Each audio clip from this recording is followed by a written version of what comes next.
Welcome back. You're listening to Get Real, and I'm your host, Bob Gallagher. Joining me in the studio today is our very special real estate guest, Amy Balewicz from Keller Williams, Boston Northeast, and your office is in Concord, right, Amy? Yes, it is.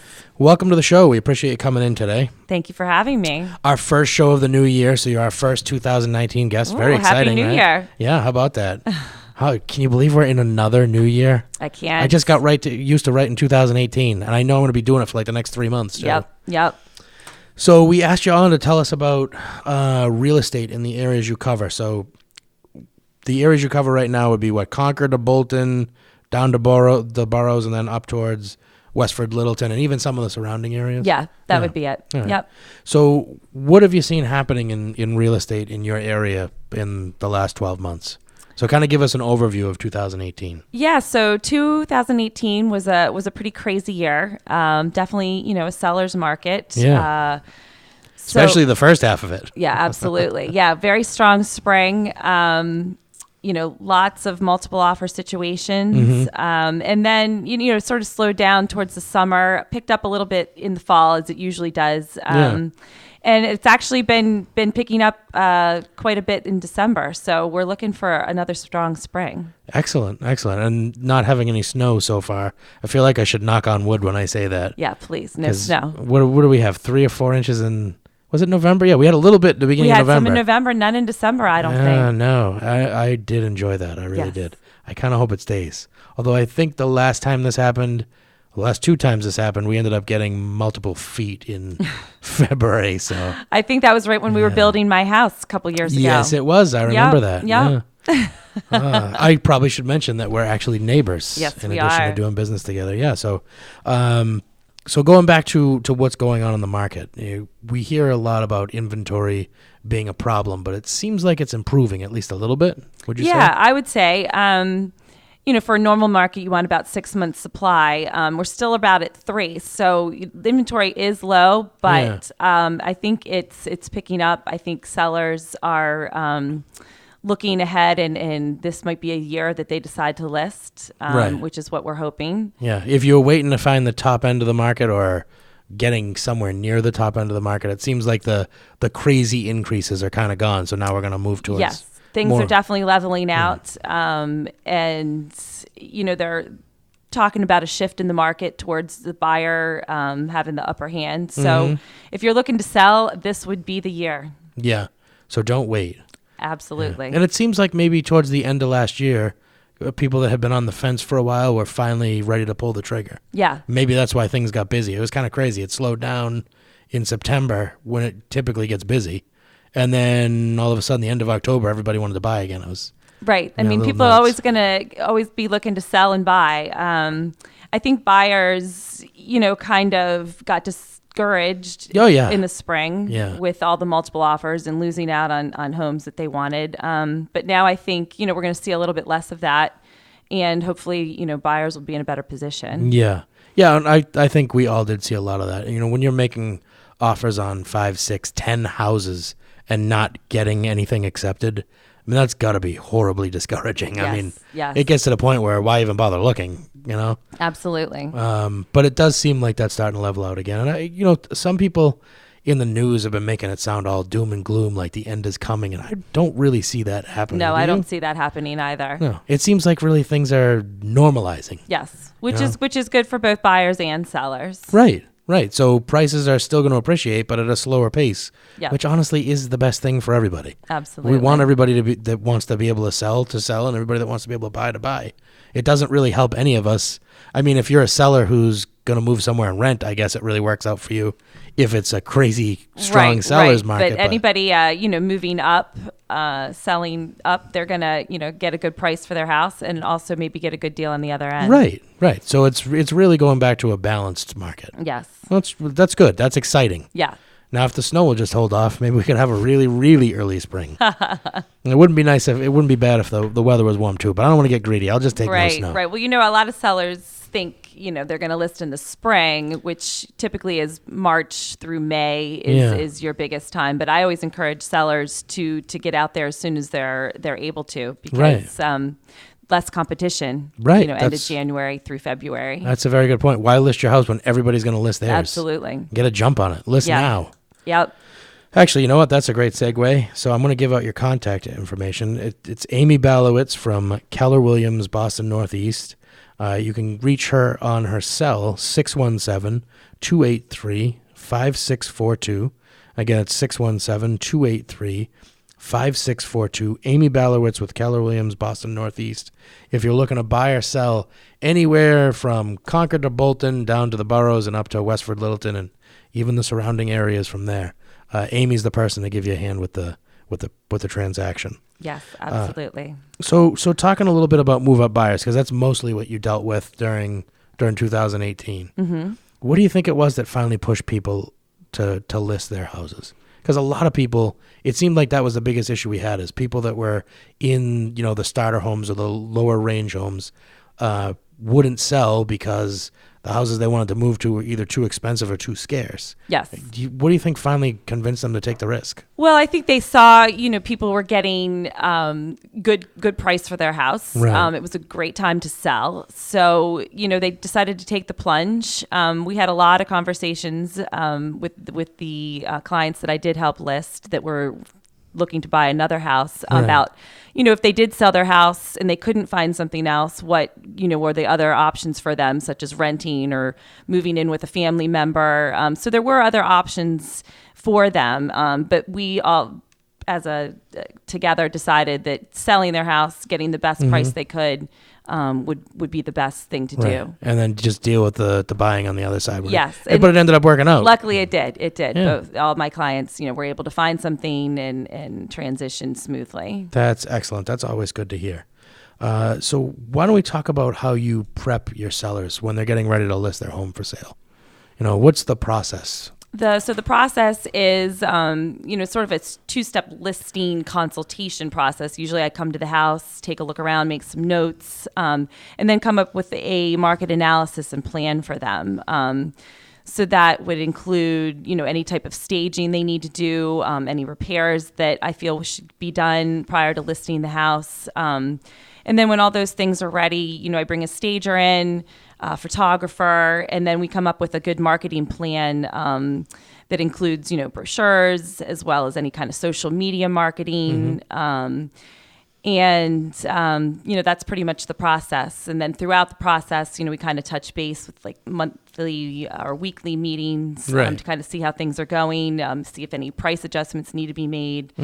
So that's typically the process. And are people that are selling right now, are they being more realistic with the price that they have in mind, or are they still under the impression that they're going to get the crazy numbers that people were seeing in the beginning of I feel year? That they still kind of see the market, in the seller's corner, which, is somewhat true, but I definitely think that buyers are a little more savvy. They saw that it was sort of the peak of the market and they're not really willing to buy at that high, looking for, to get a little bit of a better deal. So I think we're going to be starting to see a little bit more realistic pricing. Right. We were talking actually a couple weeks ago, and I'm not going to give the address out or anything, but there's a house that sold about a mile away from our neighborhood, and it's a nice house, but it was put in on a terrible lot, frankly. Just a weird positioning of the house, weird lot overall. And they priced it about $50,000 to $75,000 above what you'd pay going into a new subdivision for new construction. And I was shocked when I saw the price, and I thought, wow, if they get that price for that house, I'm probably going to have to list mine. And they didn't. They didn't even come close. They ended up selling it for $220,000 less than where they started. Yes. And I think that's, we were talking about this earlier. That's a mistake that some people tend to make. They figure, what's the harm in listing high? I can always go down. But wouldn't you say that oftentimes when people start high, they end up getting less than they would have if they started out at a more reasonable number? Yes, that's definitely true. And that's when using a realtor is important, because they look at comps, they know the market, and you kind of can have a discussion on, where should you be priced? You want to be priced in the market, where you'll be able to sell with the least amount of time at the best price. Right. And if your house is going to sit overpriced in the long run, buyers see that and they expect a bargain. Right. And that's why, if I could interject, that's why if you're thinking about selling and you're looking at hiring agents, you got to hire somebody that's full-time like Amy, somebody that's got a background, somebody that's got experience, somebody that can tell you what you need to know, somebody that can give you the right advice. If you've got a price in mind and that's the price you want, then why even listen to what the realtor's telling you? I mean, if a realtor comes in and says you can get $750 for this house, why do you want to list at $850? Yeah. I mean, it's not like somebody's just going to walk by and say, "Ooh, I love the color of that house. It's worth an extra $100,000 to me to have it." I mean, if you're going to take the time and go to the expense of hiring an agent, which I believe is well worth it, then you need to take their advice. That's what you're paying them for. Right. So if the agent says this should be our pricing strategy, that's what you should go with. Yeah. And our job is not only always to, do what you want to hear, right, but what's important to get your house sold. Right. What you need to hear. What you need to hear. Yeah. I mean, that's why you pay a professional. Yes. Yeah. So if you're thinking about buying or selling, you want to give Amy Balewicz a call. Boston Northeast office of Keller Williams, 617-283-5642. Again, it's 617-283-5642. Why don't we talk about common mistakes that people should avoid when buying or selling? Common mistake. Yeah. So, I mean, one of the biggest ones we kind of just talked about was pricing strategy. Yes, overpricing for sure. Yeah. And then on the buy side, if you're a buyer. On the buyer side, I think unrealistic expectations. Mm-hmm. What I always say is make a list of your needs and your wants. And if you can find something that hits, most of your needs and a few of your wants, then, you've probably found something good. Yes.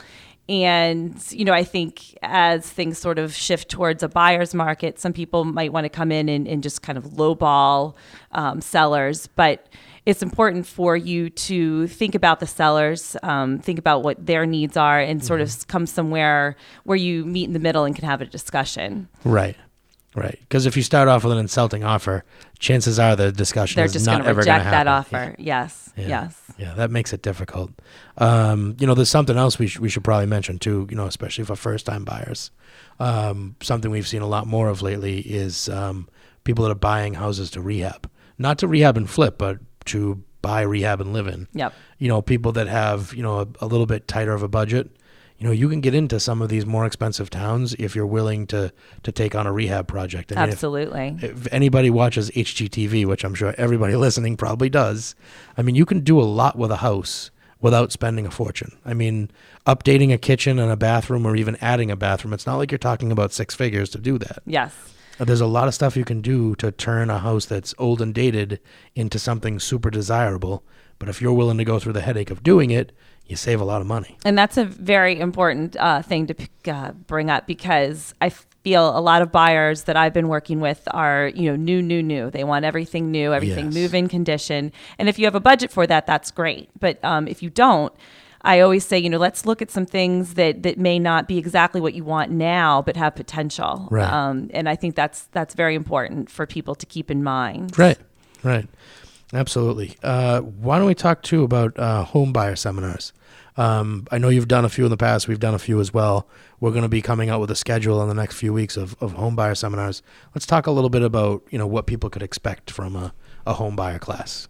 Yeah, so when I do a home buyer seminar, I like to come in. I don't have a big PowerPoint presentation or anything like that, but I like it to be a conversation. Mm-hmm. Me talking about the market, you talking about interest rates and answering questions. A lot of people have misconceptions about what's going on, and so it just sort of prepares people. A lot of people that come to our first-time home buyer seminars are renters, so we like to give them rent versus buy analysis so that they can really see that, you don't have to put 20% down to buy a house. I'm glad you brought that up, because I'm still amazed that with how easily information is available, like on Google or anything else, that there's still so many people that think you have to have perfect credit and 20% down or you can't buy a house. Yeah, absolutely. And so that's, we just want to educate them on that so that, maybe you're thinking you can't buy a house when you actually can. Right. Right, and that's one of the important things. So there's all sorts of programs out there. There are programs available that don't require any down payment. They're a little tougher to qualify for, and there are exclusions as far as you can't make above a certain amount of money, and there are some towns or cities that you can't use the product for. But FHA financing is relatively easy to qualify for if you have decent credit. And decent means typically, scores that are above 600, 620 in that range and up. You can put as little as 3.5% down. It can be a gift from a family member. As long as you've got, stable employment history and a decent income, why would you want to rent when you could own? In a lot of cases, when you look at putting down first, last, and security, it's not a heck of a lot more to come up with a down payment. Right. And then you get a seller credit to pay closing costs and escrows. Yes. So it's not a huge difference between. No, and whenever I talk to buyers, obviously the first thing I tell them to do is talk to a lender. Yeah. And look at your options. Yeah. Get pre-qualified and things like that. Well, that's where it starts. First you get pre-qualified. You find out you can actually afford to make the payment every month. You find out what you're qualified to buy in terms of purchase price and what you're going to need as far as money out of pocket to make the deal happen. And once you've got all that stuff in place, then you go out and find the house. I don't want to say your dream house, because most people their first house is not going to be their dream house. Not going to be their dream house. But that's an important thing to note. I mean, it's going to be yours, and that alone is going to make it seem like the nicest house around. Yep. The fact that it's your house. But it's how you build equity. It's how you get to the next level. It's how you get to the mid-sized colonial with a 2-car garage. Yep. My first house was a ranch, 1,092 square foot ranch in Lawrence. Oh, wow. I didn't know that. Yeah, in Lawrence. It was on the Andover line, so it didn't seem like Lawrence. Yeah. It was a beautiful area. Yep. And it appreciated super fast. I mean, I paid $125,000 when I bought it, and I thought that was probably on the high side, and then 3 years later, people were paying $250 for the same house. So, getting into a house is the important thing. Right. It doesn't have to be the Taj Mahal. Right. And a lot of my buyers are move-up buyers, so that they did come into the town for the school system or for whatever reason, love it and want to stay there, but want to move up after they've had a few children. So that I do see a lot of that and in my areas. Yeah, absolutely. Well, I appreciate you coming on the show with us, Amy. Thank you for having me. I'm going to give out your contact info again. It's Amy Balewicz, Keller Williams, Boston Northeast, 617-283-5642. Again, it's 617-283-5642. We'd love to have you back on the show soon, and thanks for being the first guest of 2019. Thank you for having me, Bob. Appreciate it. You're very welcome. We're going to take a quick commercial break. We'll be back with more Get Real after this.